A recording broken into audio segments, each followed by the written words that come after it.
I know a lot of rappers, and in part, this is because not only have I been a rapper myself, but also because I do artwork for rappers, whether it's merchandise like t-shirts or album covers. And so because of this, I know people who are doing this for real, who are doing the music thing for real. They're living off it. I also know probably 10 times as many wannabes and even more never bees. For those who fall in the category of not really doing it, the wannabes, they use a lot of emotional manipulation and gaslighting. But if you are being gaslit by a wannabe rapper, let's be honest, that's 100% on you. And one of the common themes I see on these posts from these people who are not doing shit with their music is the threat to delete their page. I'm gonna delete my page because I've been doing this for so long, nobody supports me.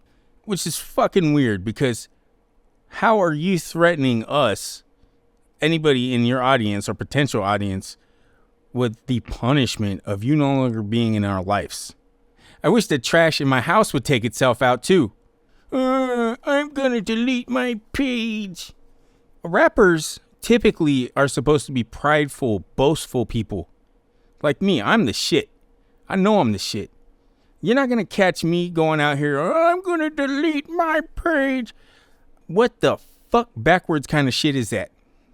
And nothing oozes of confidence like someone who has such a fragile ego that the inability to sell merchandise and music is enough to make them throw in the towel on a weekly basis, only to come back with the old, hey, guess who's back? You know who it is. We don't know who it is, and we don't care who it is. Wasn't the reason why you left because none of us knew who you were? We didn't support you? So anyhow, some of these small brands are very low effort on what they're creating and selling. I'm all about quality. I'm all about something presentable. When I sell something, I want you to go, wow, this is cool. And when people say, hey, that's cool, because they're going to tell you that, you go, yeah, I got it from here. I got it from this place. Now, if you're just drawing pictures on a paper plate and cutting them out and telling me that's a fucking bracelet or a decal, I don't like it. I don't want it. And most people don't want that. We don't want your low effort bullshit. If you're not willing to invest in the products you're making and the brand that you are representing, then why the hell would anybody else give you the support that you seem to think you deserve?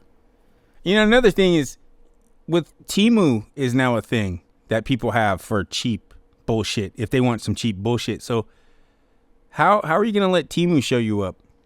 As far as the cheap bullshit goes, how are you going to have subpar quality merchandise compared to them?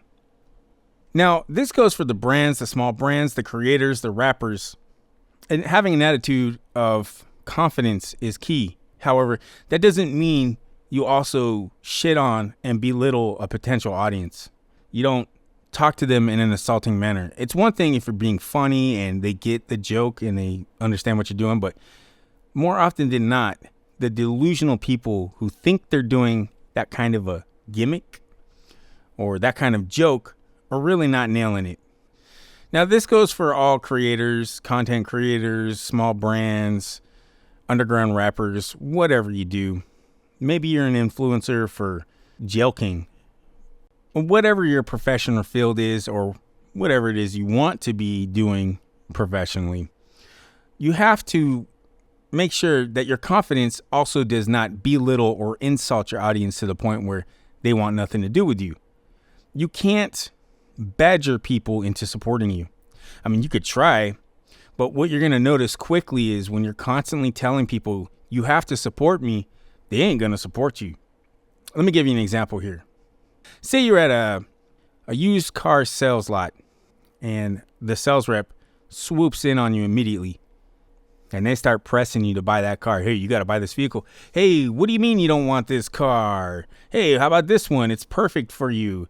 And, and it doesn't suit you. It doesn't suit your needs for what you want in your daily routine in life. It doesn't suit your financial situation. What are you going to do? You're going to feel pressured and you're going to want it even less. That's the hard sell. You don't want that hard sell.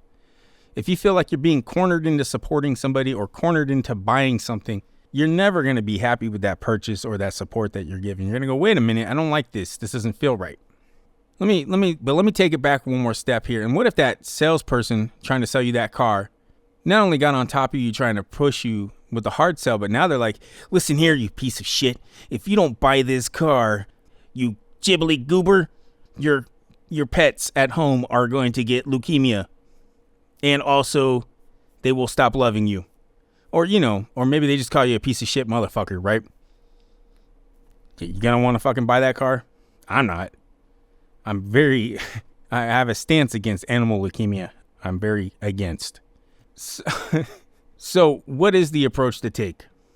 I'll tell you what I do. It may not work for you because it may not work for the shit that you're trying to make people purchase. Maybe you are just making shit that sucks.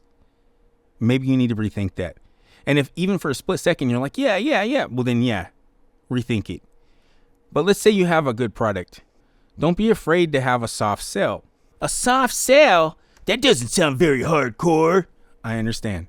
But by putting that product out there for somebody, as long as you could talk about it all day in a polite manner, in a nice manner, says, hey, look, I got this over here. I got this t-shirt for you to buy or these albums. Maybe you should check out my music. And if someone says no, hey, whatever, fuck them. You know what I mean?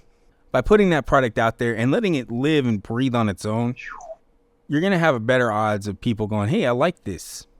Especially if it's designed well or produced well or something about it stands out and is unique. Something about it says, hey, I got to have that. But if you're just ironing on some bullshit onto a t-shirt that says, I like to eat turds for breakfast, which, by the way, I'll make you that shirt if you really want it. But most people don't want that, except for the people who eat, turds for breakfast.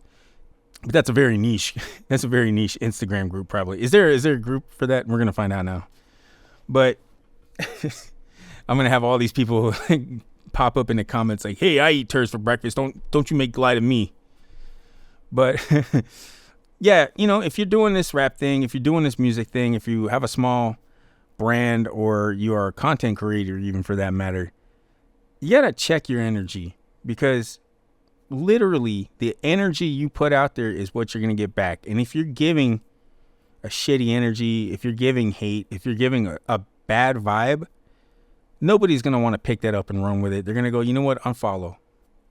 Or, maybe you just fucking suck and you should quit doing what you're doing.